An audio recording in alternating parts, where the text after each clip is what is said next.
Hey guys, AlduicS here, and we're back with Season 1, Episode 9 of Raven of the Inner Palace. The new moon's upon us. What does that entail? Because Shuzetsu, our main female character, told Gaojun, the Emperor, to not visit her the following day because she will be tired. And if we consider what we saw with the post-credits scene, seems like she's struggling, seems like she's in pain. Could it be the consequence, the toll, the price, the cost of using those supernatural abilities? Is it perhaps something the goddess harvests from her, from the Raven Consorts in general? Only time will tell, as we need to hop into the episode to find out. But so very curious, because I hate seeing her suffer, and it definitely looks like she's suffering. It looks painful. It could be a misunderstanding. Perhaps it leads to bad dreams. But before we do that, I also do want to appreciate the moral, the story, the lesson that was taught last time, that it's okay to love yourself and to show someone else love because you were loved yourself. Someone gave you love. You can pass that on. Sure, we're technically having a more open interpretation of rules and everything of the traditions, but it's not necessarily openly defying the goddess or the teachings and everything, because she was blessed with education to learn to read, write, speak, proper language, and everything by the previous Raven Consort. If that's not love, I don't know what is. It's a kind of parental love because she is the successor and everything. Of course, she would probably be raised as if she was her child without getting extremely attached. But I like it. I really do. And do forgive me, I did refer to her as the Crane Consort several times, but it's actually the Swallow Consort that has become fond of our main female character of Jusetsu. Much like the Flower Princess and so many more, because she's slowly getting all of the consorts on her side. Even more so than the Emperor, and it's hilarious. But we did mention that one of the consorts is sick. I wonder if that'll be a major plot point or if it's a one-off comment. But I also like how awkward they are as friends, but they're trying to understand what it means to be friends, understand themselves and each other, what makes themselves and others happy. And the fact that Gaojun didn't realize he was so happy when he was carving birds, and that food makes Juzetsu so happy. And it was really cute. Trust me when I say that, because holy shit, I squeezed. And also, it's time for her to take responsibility and take Yixia, or however you say it, do forgive me, not exactly built to reproduce the perfect pronunciations of a tonal language like Chinese. I do apologize. Or at least Chinese names, because this is a Japanese show about a Chinese location, a Chinese historical supernatural story. But she has to take responsibility. He was thrown out by his old master, but she did put his old master in his place, put the fear of God into him and everything, because she dislikes the caning, the punishment, and all that. Even brought it up to the Emperor, and the Emperor's like, let's not talk about it while Wei King's here, because he definitely has experienced some horrifying shit himself. But will she actually take him as a personal attendant? Because Wen Ying even pleaded. He overstepped his bounds and asked her to take him on. Because essentially, Jujetsu's the kind of master all of them would want as a eunuch. Because she believes it's cruel. She doesn't want to mistreat them. She wants to treat them as equals, as really nice people, or with all the compassion and consideration she can, given her position. She doesn't want to look down upon them and everything. I mean, she apologized to Wei King when he had brought it up to her and everything and called her out on her bullshit. She's like, I realized I was looking down on you. I apologize. I am an unpleasant woman. So she's definitely outside the norm when it comes to treatment for the eunuchs. Much like the Emperor, but he only can act in certain capacities as well without completely openly defying the current traditions. But if we can stop caning, that'd be great. So hopefully he'll act upon that. And we still need to get caught up to what Master Feng is doing and his disciple Xiao. He didn't pop up last time. Maybe he'll pop up this episode, or we'll save him for more of a climactic finale type of situation. Only time will tell. But before we hop into the episode and find out what's going to happen next, because trust me, I'm very excited. I want to see what happens, because 3 straight bangers back to back to back. Could we go for a 4? A perfect score of 4? Check out my links down below. My Twitter, my Twitch, my Kitsu, my Patreon, my Discord, and my VOD channel. All you know that drill. Make sure you would like, comment, subscribe, hit that bell icon to be notified when I upload next. I do read every comment. I do try to respond to them as well. So I look forward to any input you want to give. And if you support me on all my platforms, thank you from the bottom of my heart. Let's hop into this.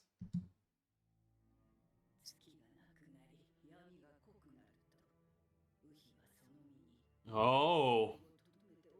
Contained within her body. So she escapes for a night, essentially. And that's why they said they saw a monster in her eyes. Okay. And because she houses the goddess directly in her body, that's how she can use those abilities. It all makes sense now. Oh. All right. All right. Wow. Talk about a revelation already. And that's why she said she'll be tired.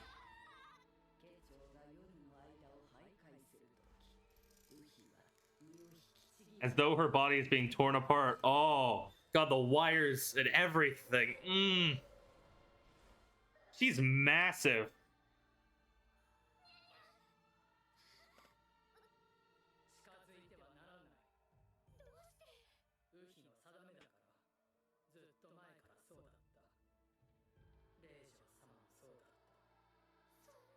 So she's someone who knew the previous one. God, the goddess is massive. I love the human face bird design. And the 4 wings.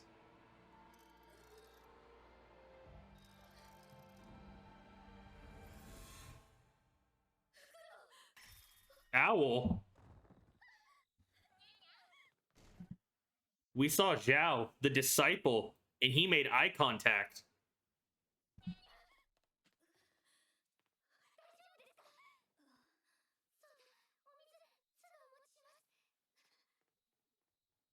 Will he be an ally or an enemy? But she sees what the goddess sees.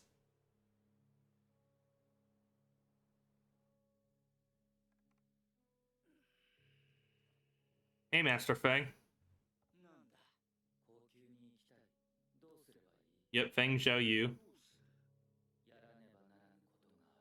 Are you gonna steal the goddess or something?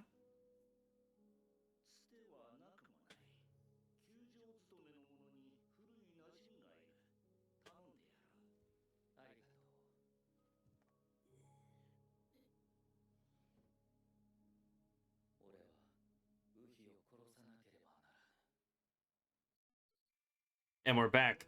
Before we truly hop into it with this, I must kill the Raven Consort. Not necessarily the goddess, but the priestess. Does killing the consort kill the goddess? Not necessarily, as we found out. So it seems to be more of a grudge against the Raven Consort, if we could call it that. But what's his reasons? I need to know more about him. His design is rather off-putting. It's slightly disturbing with the blank eyes and everything, and the longer face and the hair, but definitely can't consider him an ally, huh? Most likely an enemy. What is his sorcery, or how does his sorcery stack up against the Raven Consort? Oh, count me in, count me excited, because this might be the next several episodes type of conflict. Young Jiu-Jitsu. Aww. The way that transition was so smooth. Now she's teaching the younger generation and taking pride in enjoying it, much like how it was for her and her previous successor. Oh, that's so sweet.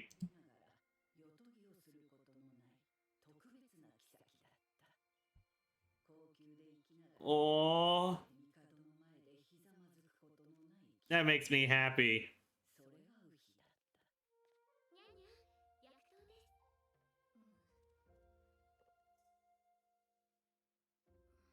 Can't believe that's what she goes through at night.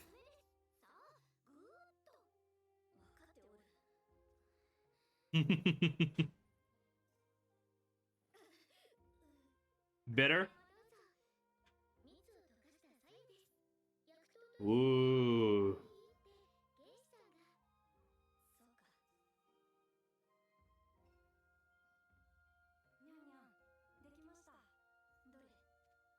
So she did take him in.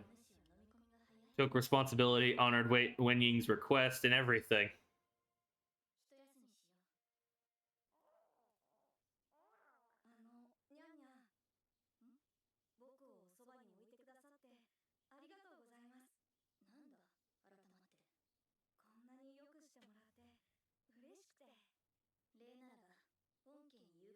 It was his impassioned plea.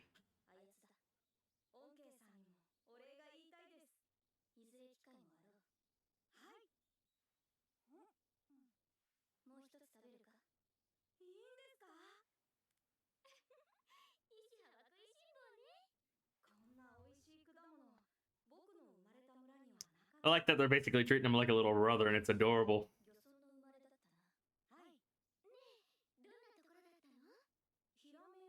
I wonder if he was born in the same village that Ven Zhao is in there now.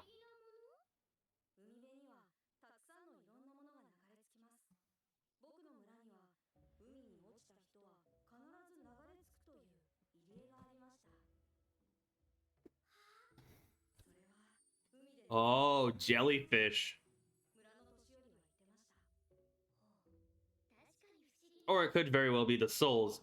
I mean, we do have a supernatural aspect.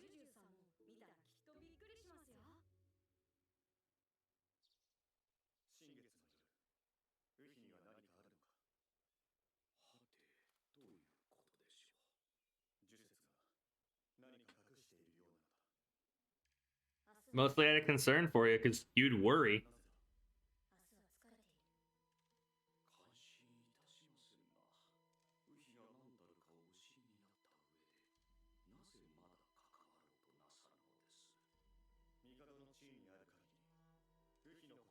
I mean, you're doing more duty than the previous emperors.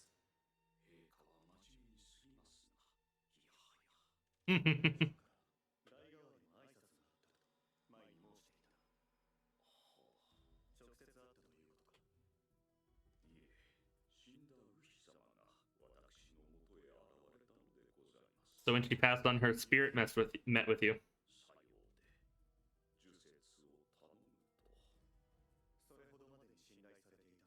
Is this the old friend of Master Fang's?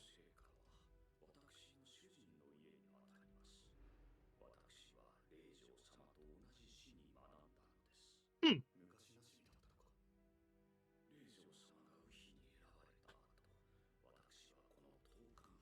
Friends until the end, helping each other out.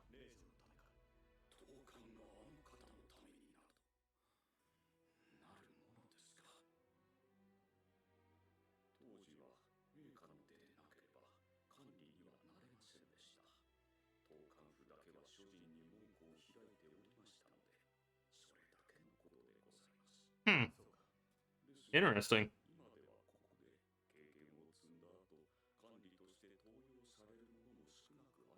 How the times change.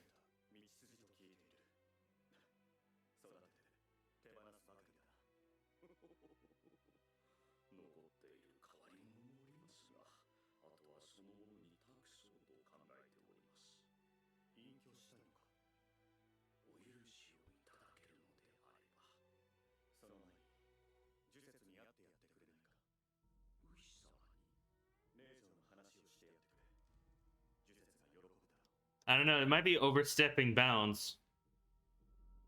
But I'm sure she would appreciate it.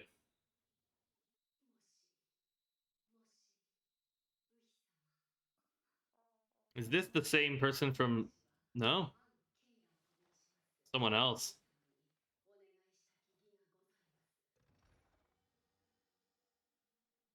Still haven't figured out who it was that the lady from last time that disguised her face that wanted a resurrection.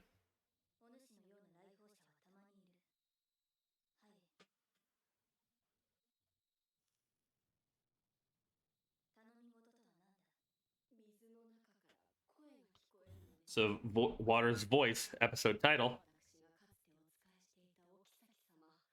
Hualin. Her hands are injured and or bruised or calloused.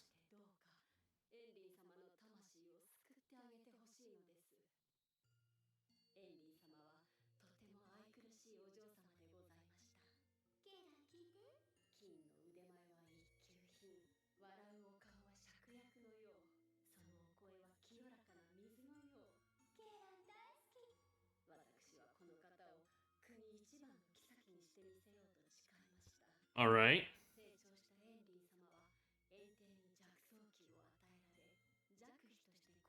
Magpie Consort. I was just wondering what her title was. 手にした小さな袋を眺めてはため息ばかり。私は懸命に諭しました。今夜にも帝をお迎えするかもしれぬという妃がそのようにふぬけていてどうするのかと。エンリー様はこう言い返しました。妃になど望んでなったわけじゃない。エンリー様はひどく神経質になっているようでした。そのすぐ後のことでした。宦官が今夜帝がお渡りになると告げて行きました。Did she throw herself off the bridge? とすべてうまくいく。そのことをエンリー様に伝えようとしましたが、屋敷はもぬけの殻でした。どこにいらっしゃるのか、この大事な時に湯あみをして美しい装いをしなければならないのに。Talk about putting a lot of pressure on her. 見つけたのは池の前に揃えられたエンリー様の靴でございました。エンリー様は受水されて、Oh. 私は洗礼寮に送 And we saw the washouts before. 以来、汚れた布を洗い続けております。 I believe so. それが聞こえるようになったのは、洗礼寮へ送られてすぐのことでございました。水からエンリー様の声がするのです。 Interesting. 水が滴り落ちるたび、エンリー様が私を So her spirit's trying to contact you. 声が美しく澄んで響くのです。きっとエンリー様の魂はあの池でさまよっておいでなのです。水を通じてあの池から助けを求めていらっしゃるのです。 I don't know about help, but maybe she wants to tell you something. エンリー様をお救いいただけませんか。どうかお願いいたします。暗視という救助を知っておるか。園庭の第に若妃の次女であった老女だ。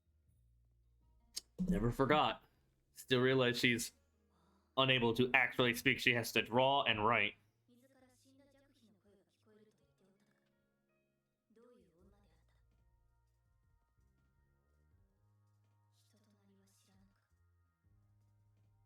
となりは知らぬか。皆、気味が悪いと遠巻きにしておりました。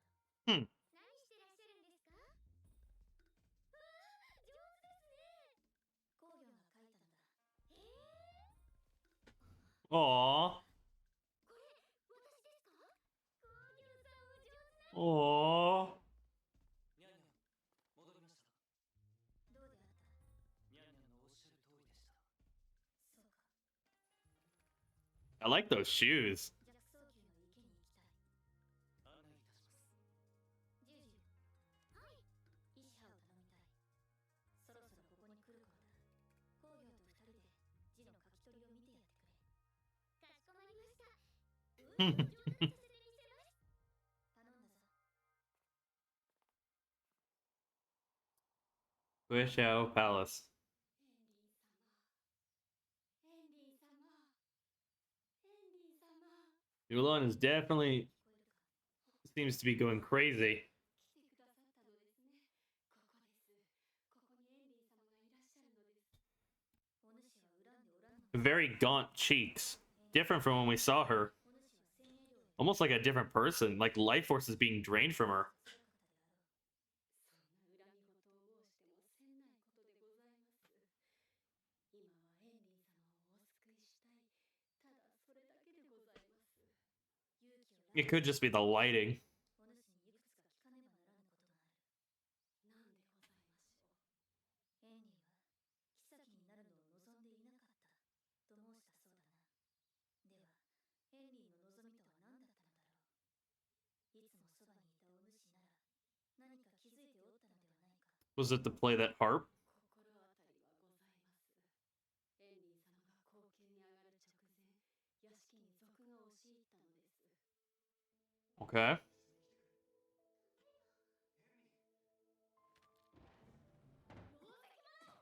It wasn't a thief. Was it someone actively trying to run away with her? その者は昔から屋敷に出入りしている諸子の青年でした。エンリー様もよくご存知のものでした。いい青年だと思っており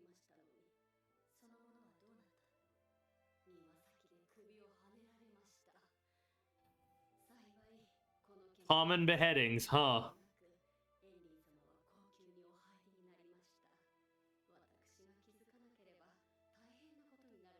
I wouldn't say terrible.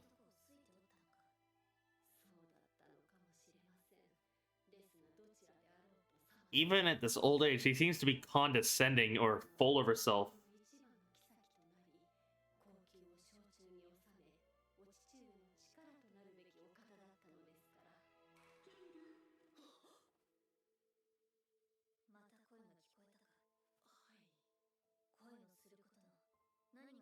She feels guilty, maybe?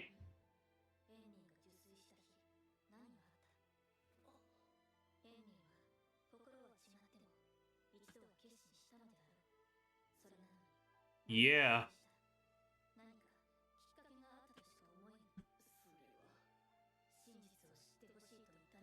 Oh, putting that pressure on, making her tell the truth. Stop hiding shit.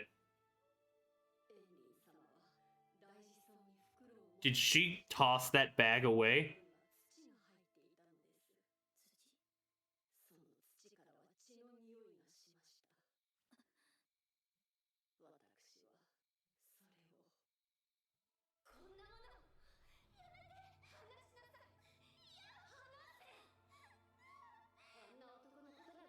She went into the lake to pursue it.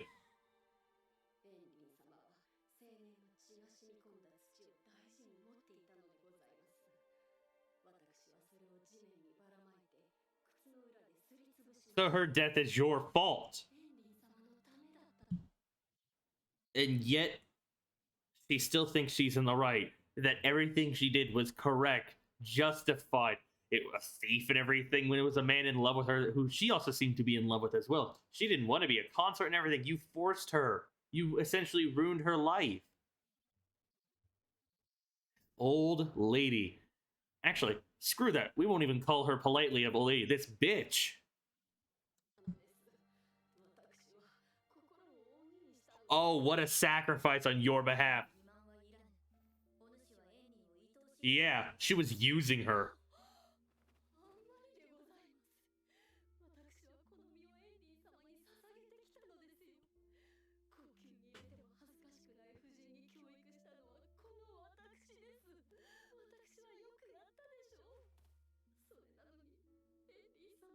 Stop being so full of yourself. Should leave her to be haunted.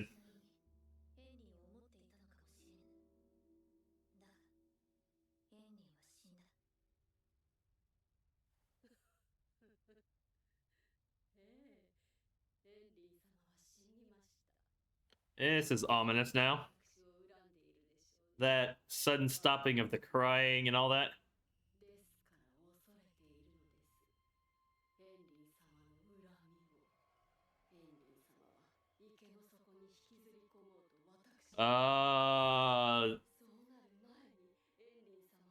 Will this be the first time she refuses a request?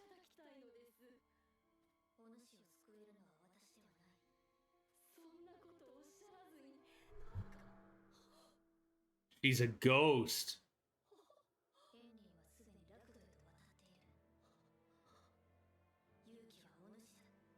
Holy shit.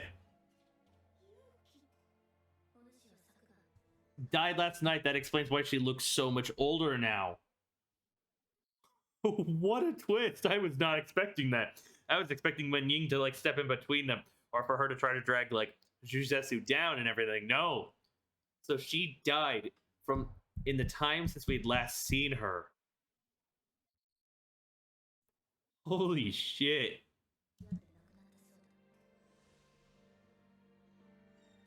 Oh, that's why she had sent Wen Ying to investigate. You are already dead. Omaida mo shinderu. That aging though.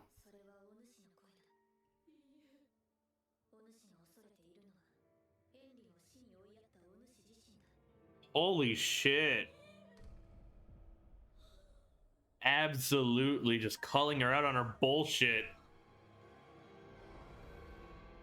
Oh, karma. Poetic justice.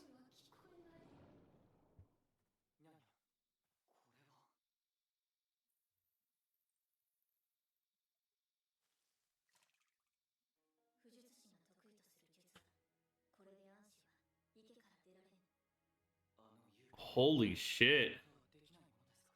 Trapping her in the lake. Yeah. It'd give him salvation, exactly what she wants. But she needs to suffer.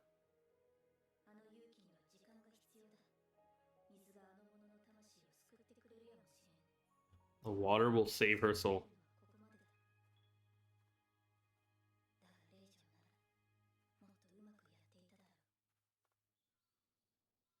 Interesting.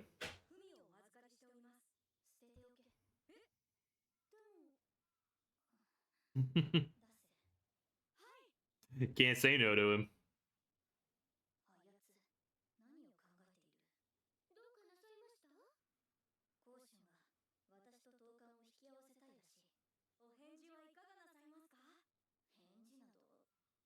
The expectance. Oh, that excitement's adorable.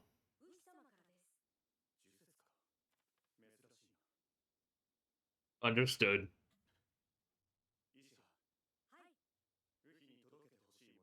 Is it food?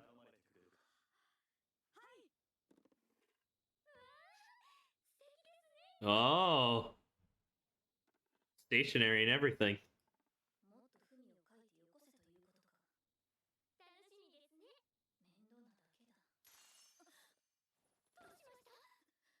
That sounds like glass shattering. Xiao broke the spell.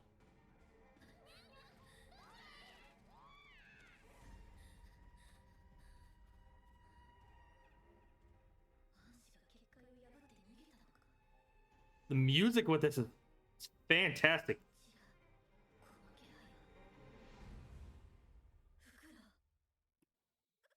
Another after credit scene. And it's the girl from the last time. The very progressive. And he'll grant the resurrection. Defying the laws of the world. Well, everything's already starting to heat up once again. Because Xiao's already in the inner palace. And seemingly, I wouldn't say stealing, but granting requests that the Raven Consort cannot do. What's his deal?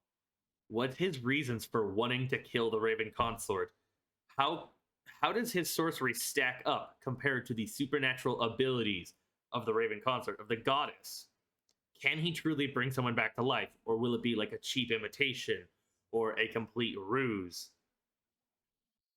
Once again, though, I will say his character design does have a level of creep factor to it, to a disturb factor, where I'm like off-put by him because I don't know what he's thinking. I don't know what he'll do next. Just it works so well with him and his voice. And from what we've already seen, though, like breaking her spell, her sorcery spell, and everything to steal Hualin in that lake and everything, like it was nothing, presumably. I can't wait for the next time, guys. Straight up. Oh, it's going to be so good. I can't wait. I'm so excited. I want to watch more so bad. But we found out, essentially, connected via wires, as if her body's being torn apart and pulled in every direction, the goddess escapes and travels the land, flies around. And truly, a massive goddess, a massive beast. The four wings, the human-faced bird, oh, it's incredible. It's crazy. I love the design. But watching her get lifted up and everything, and as they started to dig in and twist in random directions, oh, it was painful. But she can see what the goddess sees, and she refers to Xiao as the owl. So does he have a supernatural, like, contract or something? Very curious what's going to happen next. And I also like that we had a very memeable moment, because it was a Omaira mo shinderu. Nani? Or rather, you're already dead. What? If you don't know that classic meme, I highly recommend you do look it up, because it is comedy gold. It's been around forever, and I can't get enough of it. But the fact that we had that, and then with that realization causing Hualin, the ghost, to age more and truly turn into this creature, this spirit.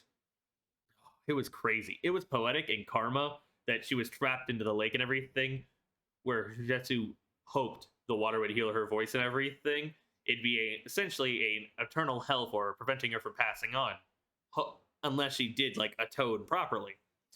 But seriously, the level of, I guess, ego, the full of herself nature, where I did nothing wrong, I gave everything I could. How could she do this to me? The so far up her own ass, and so blind to the truth, calling the man in love with her and everything, Hualin, just a thief, and then having him beheaded and shit like that, throwing away the bloodstained dirt that she cherished and everything like it was nothing, destroying it, causing her drowning, her death, forcing her into this position of consort, the magpie consort, and then constantly berating her, admonishing her, making her do this, making her do that, even if it wasn't what she wanted to do with her life.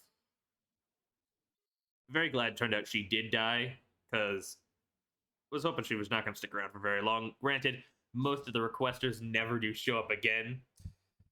But also the twist in of itself that she had died from when we had last seen her. Wasn't expecting that. I was like, why is no one addressing the fact that she's far older now, or her chinks are more gone? Maybe with the lighting, it even started to like fool me. I'm like, okay, maybe I was just misremembering something. Like, can I trust my memory? No, it turns out, yeah, she died of lung disease, and we were dealing with the ghost. Oh.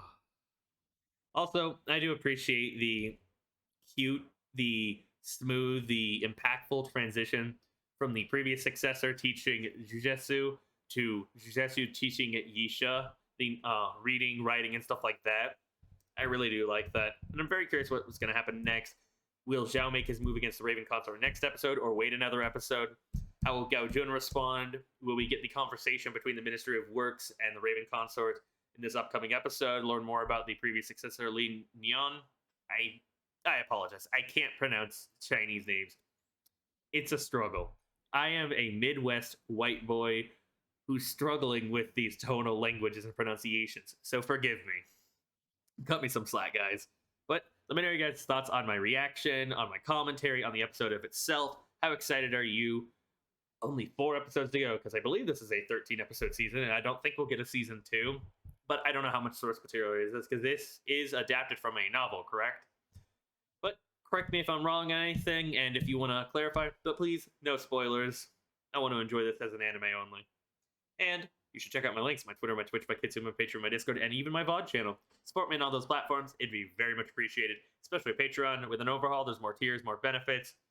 So it's more worth the money if you choose to pledge. You'll get reactions that have full audio, full footage, opening and endings included, all of that fun stuff. And if you join my Discord, we could gush about Raven Consort together. Or Raven of the Inner Palace, not Raven Consort, even if she is part of it. And while you're down there, you should leave a like, comment, subscribe, hit that bell icon to be notified when I upload next. And I'll see you all for the next video. Peace.